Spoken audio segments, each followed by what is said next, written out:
देखो वैसे तो मैंने इस टॉपिक को आपको कवर करा दिया लास्ट लेक्चर में, ठीक है, क्यों ना हम थोड़ा सा इसका रिवीजन करते चले, क्योंकि ये चीजें हैं आपके आगे जाके काम आने वाली हैं।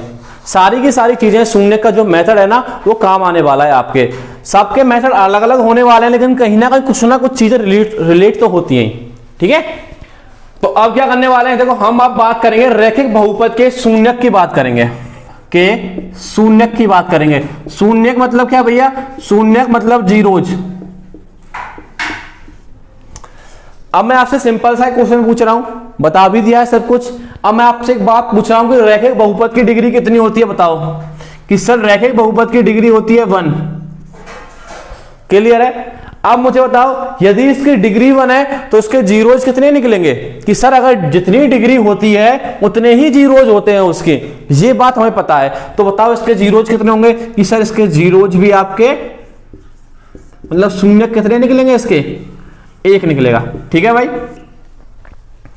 आपका रैखिक बहुपद के शून्यक आपका 1 ही निकलेगा, चाहे दुनिया का कोई भी रैखिक बहुपद हो उसका जब आप शून्यक निकालोगे तो 1 ही निकलेगा, ठीक है। अब बात करते हैं आगे। देखो फॉर एग्जांपल मैंने क्या ले लिया है आपका 3x + 5। ये एक आपका बहुपद है और आपको देख के ही लग रहा है कि सर ये रैखिक है। क्लियर है, लीनियर है क्योंकि इसकी डिग्री 1 है। और अब मैं आपसे क्या पूछा हूं कि मुझे इसका आपको जीरोज बताने हैं। थोड़ा सा याद करो, मैंने आपको पिछली वीडियो में बताया था कैसे करना है। कि सर जीरोज निकालने का मतलब ये होता है कि मेरा जो पॉलिनोमियल है इसकी वैल्यू मुझे शून्य करनी है। किसकी वैल्यू, कि सर मुझे मेरे पॉलिनोमियल की वैल्यू जो है शून्य करनी है। तो क्यों ना मैं इसको शून्य के बराबर कर दूं, बताओ। तो मैंने इसको शून्य के बराबर कर दिया क्योंकि इसकी वैल्यू मुझे अब शून्य करनी है। ऐसा मुझे यहां x की वैल्यू निकालनी है। और ऐसा करने से आपके सामने आराम से आपको दिख रहा है सर एक इक्वेशन बन गई है, समीकरण बन गया है भैया। और जब समीकरण बन गया तो आपको सॉल्व करने में दिक्कत नहीं आनी चाहिए। आप आराम से लिख सकते हो कि 3x बराबर -5 हो जाएगा उधर जाएगा तो, और x बराबर -5/3 आ जाएगा। आ गया यार कि सर -5/3 निकल के आ गया। और ये वो वैल्यू है यदि आपने यहां x की जगह रख दिया तो इसका पूरा का पूरा मान 0 हो जाएगा। नहीं विश्वास हो रहा तो रख के देख लो। देखो 3x + 5 है, ये आपका पॉलिनोमियल है। x की वैल्यू क्या है कि सर मुझे रखना है -5/3। रख दो 3 गुणा -5/3 + 5, 3 से 3 गया, -5 + 5 = 0। किस पे आया कि सर जब मैंने x की वैल्यू -5/3 रखा तो मुझे 0 मिल गया। और यही तो होता है आपका x की वैल्यू ही तो होती है जीरोज, शून्यक। इसी को तो शून्यक बोलते हैं यार, ठीक है। तो ये आपको समझ में आ गया सर कि कहीं ना कहीं रैखिक बहुपद का अगर मैं शून्यक की बात करता हूं तो बहुत सिंपल है, कुछ नहीं करना है। आपका पहला स्टेप रहेगा कि इसकी वैल्यू मुझे शून्य करनी है तो उसी को 0 के बराबर रख दो। ये पहली स्टेप हो गई। और जैसे ही आपने इसको 0 के बराबर रख दिया तो कहीं ना कहीं आपका क्या हो जाएगा, एक समीकरण बन जाएगा, इक्वेशन में तैयार हो जाएगी। तो फिर आप उसको सॉल्व कर देना है, ठीक है। ये आपका रैखिक बहुपद के आपके जीरोज निकालने की बात हो गई। थोड़ा सा इसकी हमने चर्चा की थी स्टैंडर्ड फॉर्म की, तो उसकी भी चर्चा वापस थोड़ी सी कर लेते हैं। तो रैखिक बहुपद या लीनियर पॉलिनोमियल की बात करें, देखो क्या होती है इसकी स्टैंडर्ड फॉर्म। कि सर इसका स्टैंडर्ड फॉर्म होता है ax + b, यही होता है। बता दिया था यार क्लासिफिकेशन के टाइम पे, ठीक है। ये इसकी स्टैंडर्ड फॉर्म हो गई।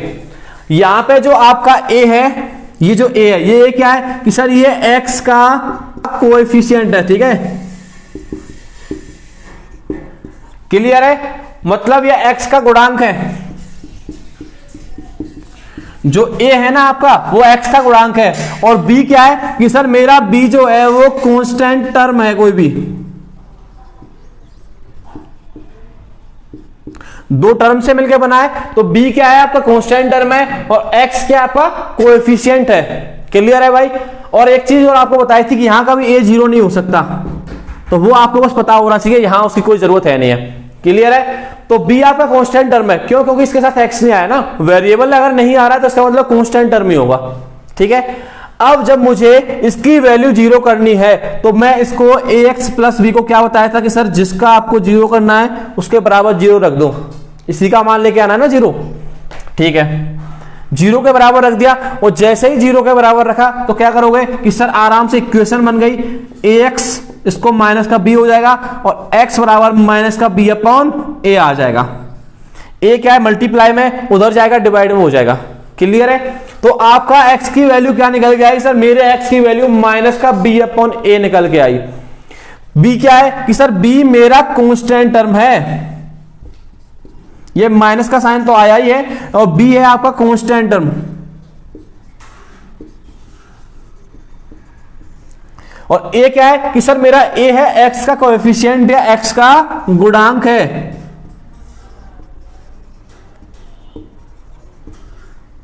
ये लो, ये बन के आ गया आपके सामने एक रिलेशन।